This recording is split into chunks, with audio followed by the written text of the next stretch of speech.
Hello and welcome to this introduction to Systemcraft. What follows here is a live conversation between myself, Kate Simpson, and Alex Rees of Wasafiri, and we recorded this on the 12th of November 2020 with a live audience. In this conversation we take a real issue that Alex is working on and we use the Systemcraft framework and approach to unpack the complexity and look for ways to intervene on this issue to create system level change. If you're interested in the ideas you hear, then please do look at the Systemcraft primer, which is available for free on our website. And if you're interested to think about how you could use Systemcraft, then do feel free to reach out. You can find us either on social media or on LinkedIn, Facebook and Twitter, or contact us through our emails, and I'll include them at the end of the video. Hope you enjoy. Okay, well, a really warm welcome to you all curious about, and no doubt to some extent tackling systems change in some shape or form around the world and in different sectors. So a warm welcome to this, our first Systemcraft webinar, and we may well plan others after this. If you could just share in the chat box, please, who you are and where you are. And if you have a complex challenge, an issue that you're working on, please just briefly mention that as well. Because you might well find some others on this call with common interests. So my name is Alex Rees. I work at Wasafiri and I lead the food systems and inclusive growth work. I've been with Wasafiri for coming up 4 years. And the plan really for this session is for Kate and I to have a live conversation to following an introduction of the key concepts that Kate will provide, using a content topic, which is food systems in Kenya, to illustrate how Systemcraft can be used. So we'll really try to keep the focus on Systemcraft because that's the primary focus rather than the content issue itself. And we'll have about 30 to 40 minutes of the two of us discussing, going back and forth. And then, of course, we'll have a question and answer session. So it'd be lovely to hear from you. And please do input into the chat box as we go through any questions that you have. And it would be lovely to have those. I'm sure we could also have some verbally as well towards the end. So Kate, why don't you just briefly introduce yourself? Hi there, I'm Kate Simpson. I'm Managing Director of Wasafiri and one of the lead authors on Systemcraft. And you might have noticed, if you'd really paid lots of attention to the flyer, that I was supposed to be here with my colleague Eunice, but Eunice unfortunately has been taken sick actually, so she's had to take some days off work, and Alex has graciously stepped in at the last minute to host this conversation. So that's why I've got Alex today, not Eunice. Great, so happily hosting and lovely to have you all here. So Kate, let's get straight into it then. So could you please tell us, where has Systemcraft come from? Okay, well, Wasafiri, some of you know as well and some of it not so well, but Wasafiri, we're a consultancy institute and incubator, and we've been around just over 10 years now, and in that time worked on the forefront of all sorts of really complex issues, predominantly in Africa, but more recently in UK and Europe. So we've worked on issues, particularly violent extremism in the Horn of Africa and East Africa, lots of stuff on food systems and agricultural system transformation, and also quite a number of things are on climate change as well, particularly in the UK on the transition to net zero. And so in, I think it'd be late 2017, early 2018, we asked ourselves, so, what have we learned about how you make change happen when you're working on these really complex, intractable issues? And we kind of mined all our own work, and we talked to lots of great people, some of whom are on this call actually, and we read lots of drew on a big body of research as well. And out of that we produced Systemcraft, which for us was about saying that there's lots of great systems thinking and lots of great thinking about complexity, but we found lots of leaders and practitioners were saying, so what do I do next? How do I turn this great thinking into stuff that I do in my practice? So that's where Systemcraft come from. It was reverse engineered out of the work we've been doing. So that's very helpful, Kate. Could you just give us some headlines really of what is Systemcraft? What are the key concepts that comprise it? Well, Alex, it's like I knew you were going to ask this, because I brought a few slides along. Yeah, and I just say to everyone else, do keep putting your questions and things in the chat box, if only because we've got my colleague Hamish, who's supposed to be keeping an eye on them, and I'd like him to feel totally overwhelmed. So just keep putting them in there, if only to make him do some work on this call. So Systemcraft is designed to help people work on complex problems to create system level change. And our world is full of complex problems, whether it's climate change, or rough sleepers in our cities, or raising smallholder farmer incomes, or making our organizations truly diverse. And these problems can feel really intractable, and they can feel really stuck, and they can feel like, despite our best efforts, we're not creating change at the scale and pace that we want. And the reason for this is that these sort of complex problems are actually symptoms. They're outputs of systems, of networks of beliefs and incentives and power structures and relationships and mindsets. And they're actually outputs of that bigger system. And if we want to tackle these sort of complex problems, then it's actually that underlying system that we have to work on. So I know some people like a metaphor. I like a metaphor. So imagine you came around to my garden, and I'm trying to create a really healthy garden. Now I can look at each plant individually, and I can pull out the ones that don't look so great. But really, if I want to create a healthy garden, I actually have to work on the enabling conditions in that garden. I have to work on the soil and the water. Maybe I have to prune a big tree to make sure that light gets in. Maybe I have to create plant plants that bring in pollinators to help the whole garden be healthy. And so when we talk about working on systems, that's what we're talking about. We're talking about working on the enabling conditions rather than directly on the problem itself. And so systems thinkers will often say, actually, if you try and work on a complex problem directly, it's a bit like having a plant and shouting at it to grow. It'll keep you busy, but it won't make much difference. So if you want to really create change, you have to work on those enabling conditions. So that's what Systemcraft tries to help you do. And the way we do this is that the sort of headlines are, there's two broad bundles of activity you need to think about. First, you need to think about understanding the landscape, understanding the complexity, actually. And complex problems often present in really non-intuitive ways. What we first see is often neither the most salient nor the most important thing. And if we work on that, we can actually make a problem worse, or at least not make much impact. So we have to understand the complexity, and complex problems have 4 characteristics. So complex problems have no single owner.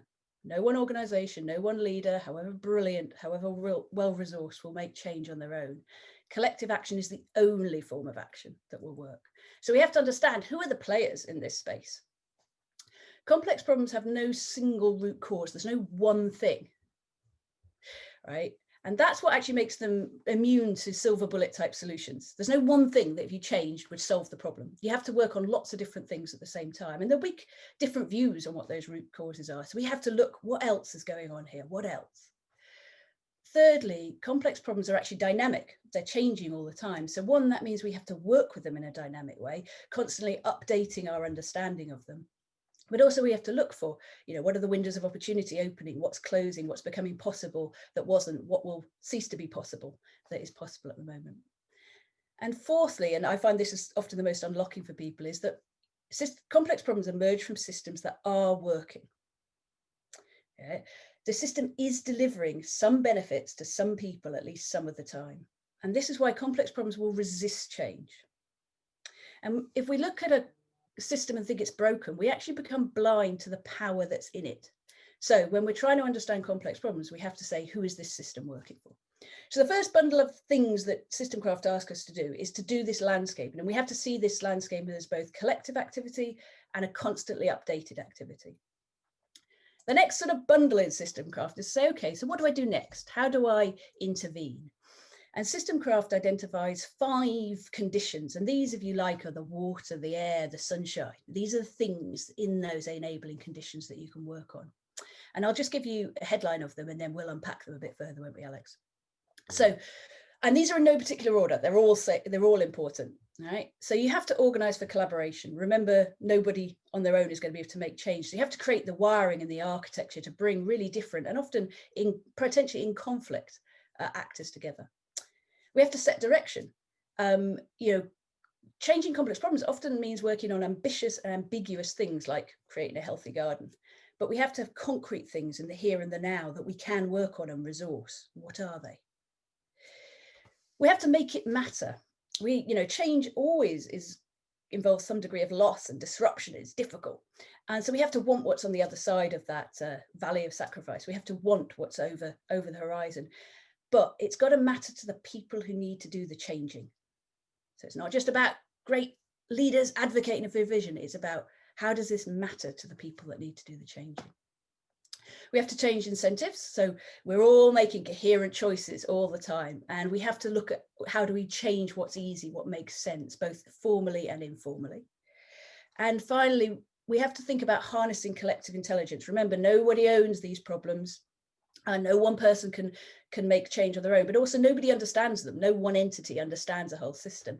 So how do we harness collective intelligence about a system? And systems that work well for the few and not the many, often a few actors really dominate them. So their voices are heard very strongly and their needs are seen very strongly, but they also consume and have access to more information. So they have more power in a system. So activity that opens up information about a system is activity that creates the enabling conditions for change. So there you go, Alex, there's the headlines. There's the theory. I'll stop that there. Yeah, I think that sounds great in theory, Kate, and I'm sure people are going, wow, okay, that's cool. So how do we then apply that? So let's try applying it, and this is the live bit of the conversation, really, to a real world issue. I have one in mind, which is improving food systems in Kenya to provide better nutrition outcomes. Essentially, how can the food system shift towards producing more fruit and veg and pulses and nuts and other highly nutrient dense foods which are good for everybody, and in particular, what role can micro businesses play, which are so I mean, there's a myriad of them in Kenya, and many people do get their local food supplies from them. So how can they play a substantive role? And the reason I'm asking this, my lens is because come January, I'm starting a new program working with a bunch of partners to consider that angle in a multi-year research program, but quite focused on how to shift the enabling environment for micro business. All right, so that definitely sounds like there's a lot in there, Alex.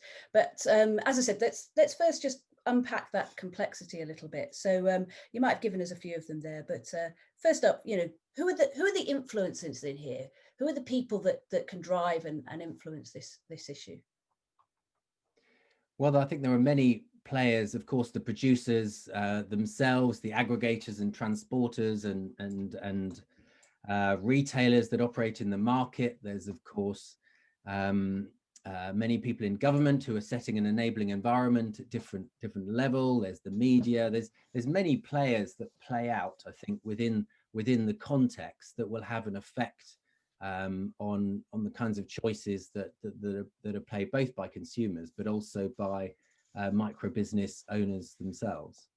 Okay, and so if we're talking about trying to help micro businesses step more into producing nutritious foods that are accessible within the market in Kenya, what's getting in the way? What are the root causes that are making this a difficult thing to do? Well, I think there are quite a number of root causes, from issues around land tenure to infrastructural challenges of getting fresh, perishable foods to market really quickly, getting them to urban areas, lack of storage, so quite a lot of spoiling of produce. And so it's easier to produce products that might be sold and move up through the supply chain, through the value chain, that may just be maize meal, or they may be non-food products altogether. And so if the market's there, why go for something that's quite risky? Okay. And again, these complex problems are always dynamic, it's shifting. What's going on in this space at the moment that's making it it's dynamic, or what you anticipate as disrupting it?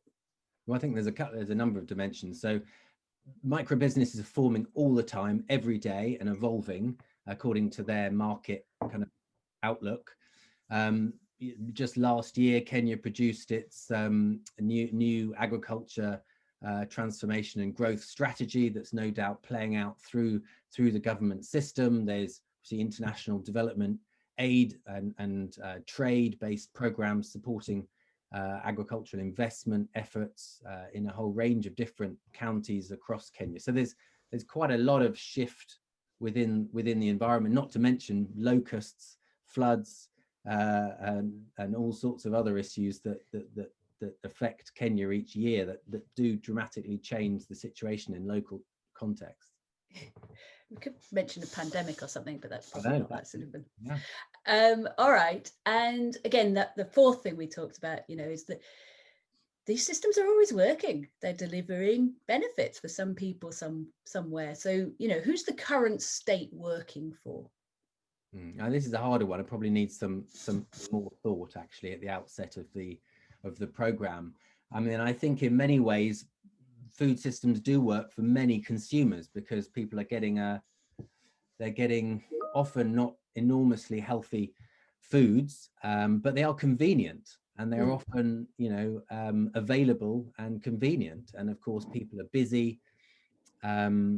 I think it often works for producers who on a day-to-day basis are getting what they need by providing their products, and they're getting the income day-to-day, week-to-week. But actually, if you step back to look at the system more broadly, to look at the connection of players, it's not really delivering what's needed. So I think it's working for some, for sure, but it's not working in many other ways for quite a number of people. And there's something important to underline in there, that a system can both be working for and not working for the same people, right? So your example there of convenience food, for consumers it may work for them to buy something that's convenient and quick to cook, and that's working and cheap, and also at the same time it's not working for their health. So when we're looking for who's it's working for, it's not a sort of zero-sum game. It can be both working for people and not working for them at the same time. But the places the system is working is where the resistance to change will be. All right, so we've got a bit of a sense of the landscape, and just to reiterate the point I made before, when we're doing this work live, the point is to get if we need to get different voices in there. There are other people who'd have different views than Alex, and if we were trying to build that landscape, we'd need to get that diversity of views in. And there might be contested views. People might disagree, and that's fine. That's all part of that complex landscape. And then we should see that landscape and holding it as something that we keep updating, because as we start to work in this issue, we're going to learn more, and we're going to keep updating our understanding of the landscape. It's not a static thing. All right, so let's see if we can identify some ways to intervene. And the thing about Systemcraft is that those dimensions I shared, those conditions, they're really about being able to put some different lenses. The complex problems are always really familiar to us. They've always had a lot of people working on them for a long time. And people will probably have been doing really good things that are really effective. There's nothing often wrong with that. So what we're trying to do is trying to think, well, let's look at something that's really familiar, but in an unfamiliar way, and to see if that just unlocks some different thinking, some different opportunities. So it's not to throw out other things that have gone, but it's say, well, let's think about this familiar problem in a slightly unfamiliar way. So I'll just take Alex through those dimensions. I'll reiterate that these are not sequential. They're not steps in a process, and they're all matter, just like your garden, all those bits matter. And if you're working on a particular issue, one of these dimensions may be more salient to you. It may be more accessible. It may be more possible. And we'd always say in systems work, you've got to be pragmatic. You've got to start where you can with what you can and step forward, and then step forward again. So I have to talk about them in an order, but they're not sequential. So let's talk about them in the same order, because that helps me. So we talked about, this is a collective problem. And we talk about organizing for collaboration. How well wired together is this system? Are there forums where people meet and talk together? Who's missing from those? So what's the sort of existing quality of the collaboration around this problem, Alex? Well, we're just starting to get into it, but I think having done a very little stakeholder analysis around the proposal development and thinking through the research areas that we're going to take forward, we didn't come across any substantive kind of organized structure, and that's probably why it's not terribly not an area that's advancing terribly well. So it's highly dispersed, I think, across very many parts of the country. There's a number of different ministries involved. So my sense is that it is not well organized, and we would need to explore that more, both from a business sector perspective, because of course we're talking about hundreds of thousands, if not millions, of little micro businesses, which is inevitably hard to organize, as well as a number of government entities and business entities and others that operate to shape the enabling environment. So my sense is there's a lot of work to do on getting organized amongst those that really would like to be able to create change in the area. Okay, so listening to you there, and I know from chatting about this before that you were saying that you've mentioned there that there's little formal organisation, but there may well be quite a kind of networked informal. And so the action to take might be about strengthening that. It may be about formalising it. But often, if you look to what is already working and say, well, how do we build on this?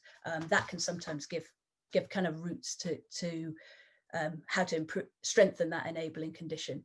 And I think with this one, it's always worth saying, in a system problem, you're never going to get all the actors together. Remember, it's working for some people, and the people it's working best for are probably going to resist change the most strongly. So this isn't about trying to get everybody together. It's about trying to get enough people with enough impetus to create some change. All right, so it sounds like there's a bit of formalization work that could go on in that dimension. Next up, I mentioned this set the direction piece.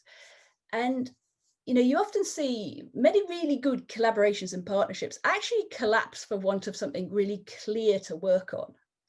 And system change asks us to hold this paradox around working on really big, ambitious, and actually slightly unachievable things like, the NHS will never be fixed. It doesn't have a fixed state. We're always working towards it. Or violent extremism, we're always working to create more peaceful societies.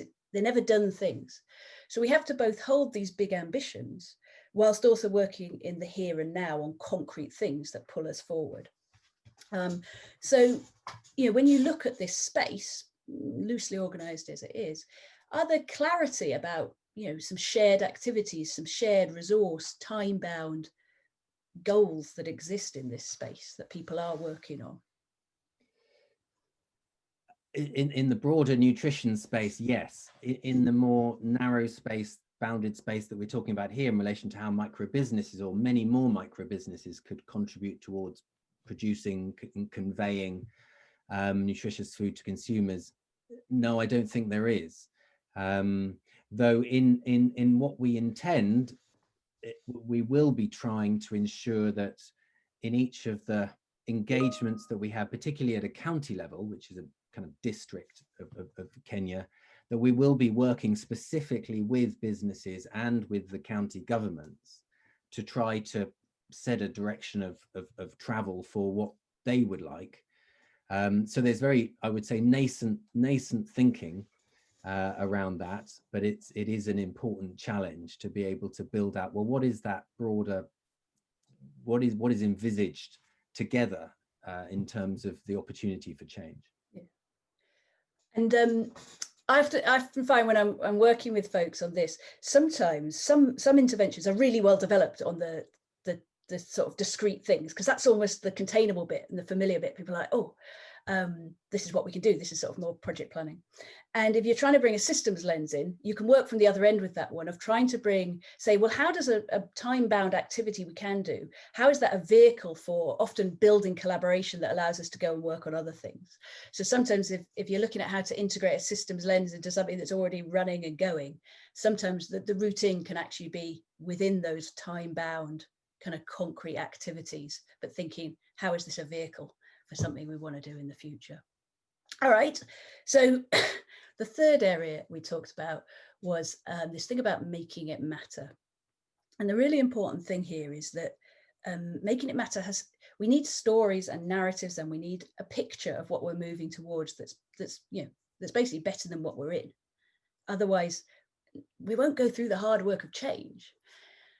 But that picture, that story has to matter to the people that are actually going to need to do the changing. not the people that think other people should do the changing, but the people who are going to need to do the changing. And usually for those narratives to be powerful, that you need credible storytellers that are credible to the people that are going to need to do the changing. We often need those stories told in multiple ways by different actors. But the key is it has to matter to the people that are going to need to do the changing. And in here, I hear, some farmers are going to need to do some changing about what they grow, and also some of these micro businesses are going to need to do some changing about what they stock and sell, and some consumers are going to need to do some changing. So when you look particularly at those populations, do you see, does it matter to those people? Is there a clear narrative about why this change matters?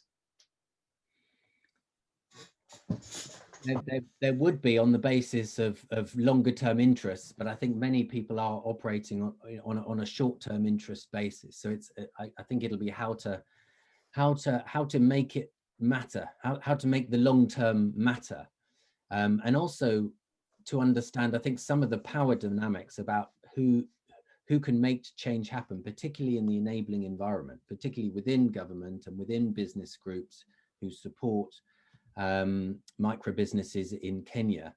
And I think it spurs me to think that there is a need for a more overt power analysis around those, and where power lies at different levels, to be able to determine where I place effort within a particular program in trying to make it matter. As it says, as you said, make it matter for who.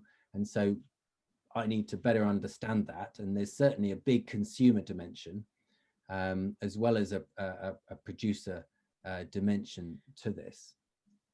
And as I listened to you, when we talked about who and how is this working, I think I heard, the drivers that are making it working are quite short-term ones, like I want to buy cheaper food today, or I'm really busy today. So those are the choices, which are, those are real. And I think sometimes where change initiatives fall down is that the stuff all matters on one time scale, but the stuff that's driving people's decision making is on a different time scale. So there may be something about making it matter on the time scale that people are making decisions on as well. That's just what I noticed in there when we talked about basically the resistance to change is coming from people's day-to-day choices. And can somehow this thing make coherent sense, make it matter today rather than just next year or something, which actually leads quite well on to the fourth area we talk about, which is about changing incentives. And I often find this is actually something people go to quite easily, and particularly when we think about formal incentives, the classic one is tax code. But the thing about incentives is there are formal incentives that that are things like tax and what I get paid for, and what titles work well on LinkedIn. These are sort of formal incentives. And then there are informal incentives, and they're often the bigger body actually, and they're really big in organizations. In organizations we call them culture. Culture is a set of informal incentives. What looks good around here, what matters around here, what gets talked about around here, what does it mean to belong? And I know, with farming, what do we do traditionally? What do my neighbors do? So incentives can be, there's often a big body of informal incentives as well as formal incentives. So, and, we have to get those aligned to the change. People can only work for so long against the incentives that are driving their choices. So when you look in this space, is that an area that people have been working on already to try and shift incentives? Are there kind of bodies of incentives being missed? Well, I think if I think about the many organizations, particularly NGOs, that support the formation of micro businesses or the evolution of micro businesses to support livelihoods in Kenya, many of them are focused on income. They're not focused so much on nutrition. So the nutrition angle has gotten, well, it hasn't gotten lost. It hasn't really entered into the fray in a significant way. So I think that there is a very important, obviously, public health dimension to this, but there also needs to be a very strong economic angle as to why people would be incentivized to do this. And quite often, nutrient dense foods, if they can get to market effectively, rapidly, and can be purchased, then they provide a good economic return. And so I think it's that economic return is a very important incentive. So the kind and the financing and the decision making that business owners, these micro business owners, have at particular points, finding ways to incentivize many more of them to go into either producing or transporting or aggregating nutrient dense foods is is I think where we need to be looking at in terms of shifting this, at a reasonable scale going forward. That makes sense. Yeah, and there's a lot of there's a lot of stuff in this space around here, whether people call it nudge stuff or choice architecture, as well, about the consumer end, particularly what choices are people making in the market. And yeah, I just wonder if that's terrain to go into at all, because in these market driven things, there's often there's pull and push factors, aren't there, as to what's coming through. So I might wonder about what the market and the consumer end incentives look like as well, because ultimately farmers are only going to grow what people are going to buy. So yeah, well, there is, add a little bit more on there, Kate. I mean, there is a big strategic play that's outside of this particular program, but would be system wide in terms of trying to shift and shape consumer demand, though that would require quite a number of different actors to be working in concert over quite a number of years to shift the curve on consumer demand towards healthier, more nutritious food. So but that's an interesting task that needs to be done, but it's slightly beyond the scope of my meeting. And I think actually, Alex, it's good to bring that up, because it's really important that there will be more that you can't do to change in a system than what you can do, and the whole point of this work is to say, well, what can I do? What's available to me? What can I push forward on? Not what in an academic exercise, in theory would be ideal. It's like, what's available to us? And you've got to keep a broader view of what's outside your control. That's part of watching the system. But it's not about, that old British thing about giving directions where someone says, how do I get from there? And you go, oh, I wouldn't start here. The only place we can start is where we're at. So it's imperfect, but it's what we can do. All right, so the fifth and final dimension to talk about is this piece about harnessing collective intelligence. And systems are held together by knowledge and information, right? Particularly when we're talking about market systems are really classic around that. That's what locks them together. And who is able to be a producer of that knowledge, whose voice gets heard, whose perspectives gets validated, but who is also able to be a consumer of that knowledge, really shapes the system. And so often when we think about landscaping and market information, we actually think about like almost some centralized body holding that knowledge, or often the people that pay for it.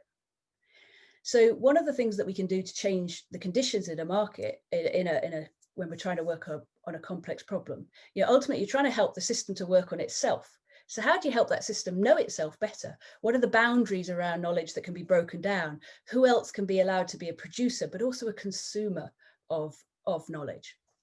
So that was pretty theoretical, Alex. I'm sure you can help make it more practical. When you think about this issue, can you translate any of that theory into the messy reality? Yeah, well, I think this dimension will be at the heart of what we are doing, because it is a research program. So it will be generating new knowledge. And importantly, because personally, I would seek to apply this dimension, it will be looking at how that information is shared amongst the critical actors, and particularly amongst those that we've determined that matter, as per the earlier dimension. So I think it is, though there are big unequal power dimensions in information. There's a lot that's unknown, and this what we will be seeking is to create connectivity and to improve the flow of knowledge between those who are trying to shape the enabling environment for micro businesses, and many already, there are sections within, for example, the Ministry of Industrialization and Enterprise, who are trying to do this already. And just that there's a grand job that still needs to be done. So it will be about engaging with several thousand micro business owners specifically through surveys, through focus groups, discussing with them, connecting that up with the county level administrations and business groups, and then up to the national level, and creating the connections between those levels. That's the plan. I don't have the detail of that now, but that's certainly what's envisaged.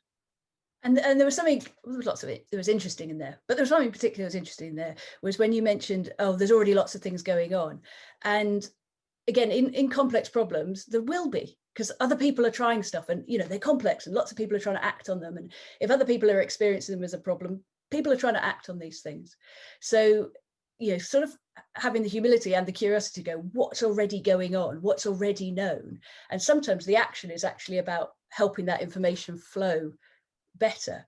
And it put me in mind of a piece of work actually in the Ugandan school system, where there was some work to say, the corruption, there was a significant level of corruption going on in the school system with money, disappearing, and people were acting on it all sorts of ways. And it was actually a Kampala newspaper who, Uganda's a devolved country, so there's it's either 32 or 36, and I know someone on this call will know the answer to that, districts.